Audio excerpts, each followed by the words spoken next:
ஒரு கணவனும் மனைவியும் ஒரு சர்வீஸ் ஓரியன்ட் ஷாப் வச்சு நடத்திட்டு இருக்காங்க. ஒரு 10 வருஷமா கஷ்டப்பட்டு அந்த பிசினஸ் நல்லா டெவலப் பண்ணியிருக்காங்க. அந்த கடைக்கு எதிர்த்தாப்புல ஒருத்தர் குடியிருக்கிறார். அவரோட வீட்டுக்கு வந்து அவர் இன்னொரு நண்பர் ஒருத்தர் அந்த வீட்டு வெளியே, அவர் ஃப்ரெண்டு வீட்டு வெளியே டெய்லி ஆஃபீஸ் போகிறது, திருப்பி ரிட்டர்ன் போகிறதும் அவர் வீட்டு தாண்டி தான் போகும். இப்போ போகும்போது வரும்போதும் அந்த நண்பர் வந்து குடியிருக்கார் பார்த்தீங்களா, அவர் வீட்டுக்கு வந்து உட்காந்து பேசிட்டு இருப்பார். இந்த கடையில் என்ன வியாபாரம்டா, எப்போ பார்த்தாலும் கஸ்டமர் நின்றுட்டு இருக்காங்க, குறைஞ்ச ஒரு 5-6 பேர் நிற்கிறாங்கடா. அது சாயங்காலம் பார்த்தீங்கன்னா ஒரு 10 பேர் நிற்கிறாங்க. நல்லா கல்லா கட்டுறாங்கடா. குறைஞ்ச ஒரு மணிக்கு ஒரு 7 ரூபா 8 ரூபா 10,000 வருஷம் வாய்ப்பு.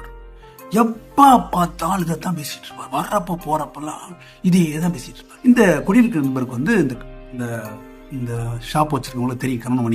அந்த கணவன் வந்து நல்லா பழக்கமானவர். அப்பப்போ வந்து இவரை வந்து பேசுவார். எப்போ பார்த்தா நண்பன் வந்து அந்த எது கடையை பார்த்து புறாமப்பட்டுக்கிட்டே இருக்கேன், அவனுக்கு எல்லாமே இருக்கு, அவனுக்கு இதை எடுத்து சொல்லணும், அவனுக்கு ஒரு பாடத்தை சொல்லிக் கொடுக்கணும்னு சொல்லிட்டு காத்துக்கிட்டு இருப்பார். அப்போ அந்த கடைக்காரர் வந்து, சார் இந்த சண்டே வந்து உங்களை பார்க்க வரேன், கொஞ்சம் பேசணும். அப்போ வந்து பேசுவார். வந்து பேசி தன்னோட மன முறைகளை கூட்டிட்டு ஆறுதல் தேடிட்டு போவார். வாங்க அப்படின்னு இவர் சொல்றாரு. அந்த எதிர்த்தாப்புல கூடியிருக்கிறார். உடனே நண்பருக்கு புற நினைக்கிறார். இங்க பாரு, நீ எதிர்த்து கடைக்காரனை பற்றி புறாமப்படுவில்ல, சரி புறாமப்படல, அவன் நிறைய சம்பாதிக்கிற நினைக்கிறல்ல, சண்டே வரான் என்கிட்ட பேச போறான், நீ வா வந்து பாரு என்ன பேசுறான்னு கவனிங்கட்டு அவனை கூப்பிடுறாரு. சண்டே வந்துருந்து 2 பேர் வந்துறாங்க. பின்னாடி ஒழிச்சுக்கோ, ரூம்ல ஒழிச்சுக்கோ, கேளு. என்ன சார் எப்படி இருக்கீங்கன்னு கேட்கிறாரு இந்த வீட்டுக்காரர். இருக்கேன் சார், இன்னும் உங்களுக்கு தான் தெரியும்ல, 10 வருஷமாச்சு, குழந்தை இல்லை, என்னவோ நாங்கள் வாழ்கிறோம், ஒரு வெறுப்புலேயே வாழ்ந்துட்டு இருக்கோம், வீட்டுக்கு போகிறது எதுக்கு போகிறோன்னே தெரியல, இன்னும் சாப்பிட்றோம் வர்றோம் போகிறோம், ஒரு வாழ்க்கையில் பிடிப்பே இல்லை சார், எந்த டாக்டர்கிட்ட போனாலும் ஒன்றும் உருப்படியாக சொல்ல மாட்டேங்கிறாங்க, ரொம்ப நொந்து போய் அவர் இதாக பேசுகிறாரு, குழந்தை இல்லைன்றதை வந்து ஏன் வாழ்கிறோன்ற நிலைமையில் இருக்கோம் சார் நாங்கள் அப்படின்னு பேசுகிறார். அவருக்கு ஆதரவு சொல்லி அனுப்பிச்சிடுறாரு. அவர் போனதுக்கப்புறம் அந்த பின்னாடி இருக்கிற அப்படியே தலையை தூக்கி போட்டு வர்றாரு.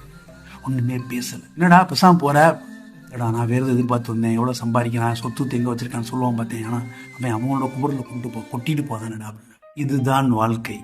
உனக்கு நல்ல வேலை இருக்கு, சொந்த வீடு இருக்கு, மகன் படிச்சு வேலைக்கு போயிட்டான், மகளுக்கு மூத்த பொண்ணு கல்யாணம் கொடுத்துட்டான், பேரை வரைக்கும் வந்துட்டான், உனக்கு அழகான பேரே இருக்கான், இன்னும் வேலை பார்க்குறேன், உன் வாழ்க்கையில கடவுள் உனக்கு நிறைய ஆசீர்வாதம் பண்ணியிருக்கிறார்.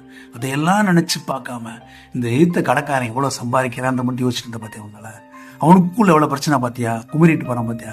அடுத்தவனோட சந்தோஷத்தையோ துக்கத்தையோ பணத்தையோ எதையும் அளந்து பார்க்காது. கடவுள் உனக்கு என்ன கொடுத்தானோ, இறைவன் கொடுத்ததை நிறைவாக ஏற்றுக்கொண்டு உன்னோட வாழ்க்கையை நீ வாழ் அப்படின்னு சொன்ன உடனே ஒண்ணுமே பேசாத நண்பர் போயிட்டாரு.